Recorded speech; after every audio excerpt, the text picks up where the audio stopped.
وبركاته. الحمد لله الذي جعل الليل والنهار خلفة لمن أراد أن يذكر أو أراد شكورا. أشهد أن لا إله إلا الله وحده لا شريك له، وأشهد أن محمدا عبده ورسوله. قال الله سبحانه وتعالى في القرآن الكريم: بسم الله الرحمن الرحيم، واتقوا يوما لا تجزي نفس عن نفس شيئا ولا يقبل منها شفاعة ولا يؤخذ منها عدل ولا هم ينصرون. صدق الله العظيم. Bapak, Ibu, orang-orang tua kami yang dimuliakan Allah, kaum muslimin dan muslimat, sidang jamaah Masjid Ar-Rahman yang dirahmati Allah. Alhamdulillah, pada malam yang mulia ini kita dengan rahmat dan hidayah dari Allah Subhanahu wa taala dapat melangkahkan kaki kita ke rumah Allah yang mulia ini, melaksanakan sholat fardhu maghrib. Kita teruskan pengajian, mari diiringi dengan i'tikaf di masjid yang mulia ini, dan insyaallah nanti akan kita iringi dengan sholat isya berjamaah. Mudah-mudahan apa yang kita lakukan ini mendapat ridho dan hidayah dari Allah Subhanahu wa taala. Amin rabbal alamin. Salawat salam kepada Nabi kita Muhammad sallallahu alaihi wasallam. Allahumma shalli ala sayyidina Muhammad wa ala ali sayyidina Muhammad. Bapak, Ibu, kaum muslimin dan muslimat sidang jamaah yang kami muliakan, satu hari Rasulullah sallallahu alaihi wasallam pernah bersabda di hadapan para sahabatnya dengan sebuah kalimat yang kalimat itu sebenarnya sangat mengejutkan para sahabat, di mana Rasulullah mengatakan dengan kalimat aswa'u, artinya orang yang paling jelek. Di kategori orang paling jelek ini alladzi sariqam an salati. Rasulullah mengatakan orang yang paling jelek adalah orang yang mencuri di dalam salat. Para sahabat waktu itu diam. Mendengar mencuri dalam salat, berarti di sana ada orang salat tapi dihukum nilainya sebagai orang mencuri. Kalau mencuri di luar salat itu kan biasa. Ini salat menghadap Allah Subhanahu wa taala. Salat menyembah Allah Subhanahu wa taala, mencari ridho dari Allah Subhanahu wa taala, tapi orang tersebut dihukum dengan sebuah sifat mencuri dalam salat. Maka para sahabat waktu itu bertanya, "Man hum ya Rasulullah?" Siapa mereka itu ya Rasulullah? Tapi ketika Rasulullah mengatakan an salati, dari salatnya, maka tentu ada sebuah perbuatan yang dikategorikan pencurian salat. Maka disinilah Rasulullah menjelaskan pada sahabat tentang orang yang sifatnya adalah mencuri, yaitu man la yatimmu ruku'uha wala sujuduha wala khusyu'uha. Ada tiga hal yang diungkapkan Rasulullah di sini. Orang yang dihukum mencuri dalam salat tersebut, pertama, orang yang tidak sempurna rukuknya. Kedua, orang yang tidak sempurna sujudnya. Yang ketiga, orang tidak sempurna kekhusyukan. Coba kita lihat Bapak Ibu yang kami muliakan. Kita lihat dua pertama adalah rukuk dan sujud. Tapi dikategorikan la yatim berarti tidak sempurna. Sebenarnya inti daripada sholat dua itu, rukuk dan sujud. Sebab kalau dalam kehidupan kita sehari, ketika kita berdiri biasa, kadang kita suara-suara berdiri. Kita duduk, baik duduk antara dua sujud, baik itu duduk tasawuf awal atau terakhir, duduk biasa kita lakukan. I'tidal di kategori berdiri. Tapi ketika rukuk dan dan sujud, maka itu perbuatan yang disebut kekhususan sholat, ruku dan sujud. Antara ruku dan sujud ini yang terdepan dari keduanya sujud, maka sujud yang terdepan, yang kedua adalah ruku. Tapi ruku ini bagian di saat seorang melakukannya ketika dia keadaan diri dan sebelum dia melakukan duduk atau sujud. Maka ruku yang kami muliakan oleh Rasulullah dikategorikan orang yang tidak sempurna rukunya disebut orang mencuri dalam sholat. Sehingga kalau kita baca buku-buku tentang pelajaran tentang sholat, itu sering mengatakan ruku dengan tumak ninah, sujud dengan tumak ninah. Di samping juga i'tidal juga. Tapi kata tumak ninah ini artinya tenang.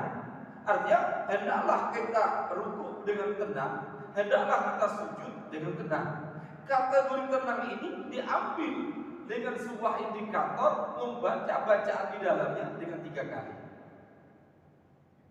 Ketika kita baca Subhana Rabbiyal A'la 3 kali atau Subhana Rabbiyal A'la wa bihamdi. Kadang ada yang baca Subhana Rabbiyal A'la saja. Ada yang baca Subhana Rabbiyal A'la wa bihamdi. Keduanya boleh sebenarnya, tak perlu diikhtilafkan. Atau Subhana Rabbiyal Azim atau Subhanallah azim, Subhanallah azim wa bihamdi. Ketika indikator dikategorikan dalam hukum 3 kali kita baca, itu tumak ninah.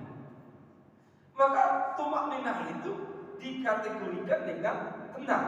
Tenang itu berarti menghindarkan orang sholat tersebut dari dihukum sebagai seorang mujizat sholat.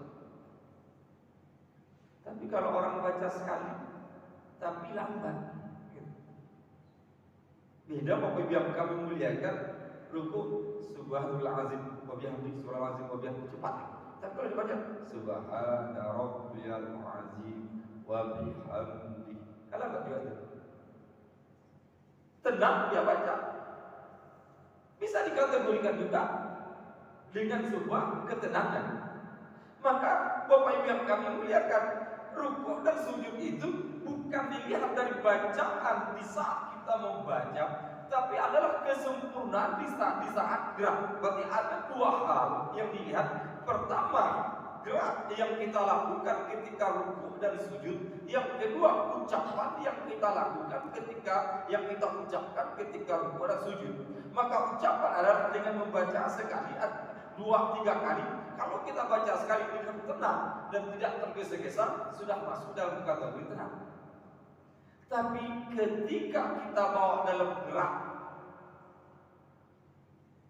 inilah Bapak Ibu yang kami muliakan, yang membedakan antara orang cepat atau lambat.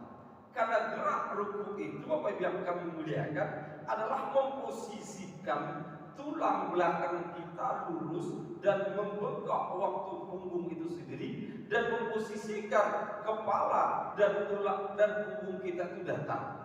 Sehingga sampai Rasulullah pernah mengatakan, kalau diletakkan bejana berisi air di atasnya, maka bejana itu tidak jatuh. Tapi tak usah dicoba-coba, nanti coba rumah lah, tunda gitu. Cuma standar yang kita letak Bapak Ibu yang kami muliakan adalah ketika telapak tangan ini kita letakkan di lutut. Cuma kan kalau ditanya, kita bersandar di lutut atau bersandar di pinggang. Karena ada orang dia ruku sandarnya di pinggang, tangannya simpel. Tapi ada orang ruku sandarnya di lutut tersebut, dan di situ kokohnya pinggangnya geleng. Maka antara kedua ini yang bagus dan baik adalah bersandar di lutut dan meletakkan pinggang kita itu rileks dan tenang. Maka ketika kita meletakkan di lutut, itulah standar bahwa rukunya sudah datar. Tapi ada kita jumpai orang ruku, biar rukunya sangat Ustaz, telapak tangan letaknya di mata kaki. mata kaki atau di atas mata kaki. Kenapa atas mata kaki? Biar rukuknya lebih sempurna. Tidak sempurna itu. Menjadi sebuah kesalahan lagi, berlebihan. Padahal diinginkan datar itu apa? Datar disitulah ketika dibawa dalam sebuah penelitian tentang kesehatan, ternyata kesehatan menjelaskan bahwa ketika orang rukuk dengan sempurna dan bertumpu di telapak tangan pada lututnya dan pinggangnya rileks, maka darah yang mengalir dengan lancar, tidak ada tersumbat. Maka dia akan sampai ke kepala dan turun lagi ke dada, turun dari kepala jatuh lagi ke dada kita, dan dia akan pergi lagi sebagian ke kaki kita. Tapi ini Bapak Ibu yang kami muliakan, yang disebut dengan sempurna ruku. Sujud juga demikian. Sujud dikategorikan Rasulullah dengan istilah adalah bahwa sujud itu dengan sab'at wa'arah, dengan 7 anggota tubuh yang ikut sujud. 7 anggota tubuh ini Bapak yang kami muliakan adalah dengan dihitung 2 telapak kaki, 2 lutut, 2 telapak tangan, 1 kepala harus. Walaupun kita sering mengatakan kening, ada orang nak hidung juga. Tapi sebenarnya bukan hidung. Kening itu adalah simbol daripada kepala. Dengan meletakkan 7 anggota tubuh ini Bapak Ibu yang kami muliakan, sehingga kekokohan di saat sujud adalah terletak di mana kita bertumpu di telapak tangan, bukan bertumpu di kening. Ada orang kan rukuk sujudnya bertumpu di kening, maka hitam sininya, maka kadang sampai benjol hitam gitu. Nah, itu kan kadang-kadang kalau disebut ketika disebutnya mengejek, kita pasal kecil lah kita ya. Mungkin dia salah cara. Tapi kalau dia bertumpu di sini, di kening Bapak Ibu yang kami muliakan, sebenarnya dia bukan akan menimbulkan sebuah kesehatan secara ilmu kesehatan. Kenapa? Kalau sudah bertumpu di sini, tengkuk kita ini akan keras. Ketika tengkuk kita keras, berarti di sana ada berapa saraf terjepit, ada berapa urat juga terjepit. Kalau terjepit berarti darah yang mengalir dari jantung kita ke otak itu tidak lancar. Tapi di saat kita bertumpu di telapak tangan, dan telapak tangan ini kita letakkan dengan sempurna, kesempurnaan itu berarti di atas kepala leher kita ini dia rileks, sehingga Pak tidak ada yang terjepit. Maka darah yang mengalir dari para jantung ini ke otak itu jalan dengan baik. Dan nanti ketika duduk dia akan turun lagi dengan baik.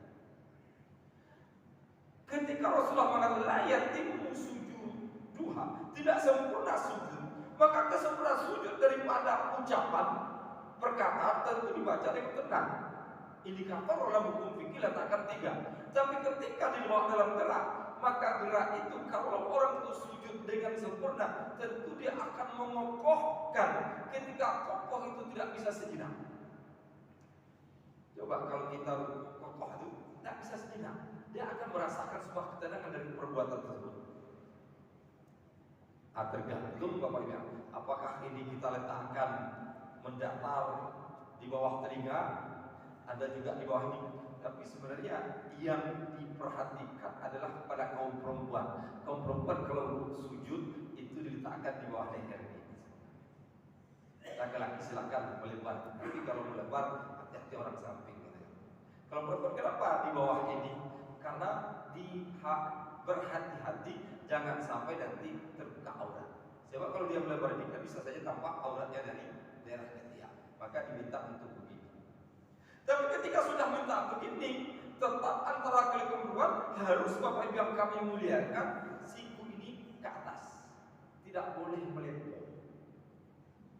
Melebar itu adalah antara telapak tangan dengan siku ini mendatar. Ini yang oleh Rasulullah menyebut janganlah kalian sujud seperti tengkoraknya anjing. Diperumpamakan dengan tengkoraknya anjing. Jadi anjing itu tengkorak begini. Itu Rasulullah larang jangan. Tapi oleh hukum fikih Apakah membatalkan sholat? Tidak. Cuma sampai dalam kategori makruh saja untuk melakukan. Tapi kalau sudah makruh berarti sudah mengurangi nilai dari ibadah sholat.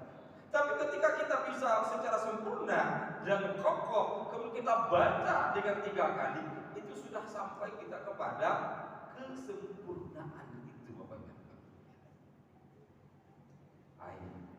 Kemudian oleh Rasulullah mengatakan, wala khusyuha, khusyuk juga.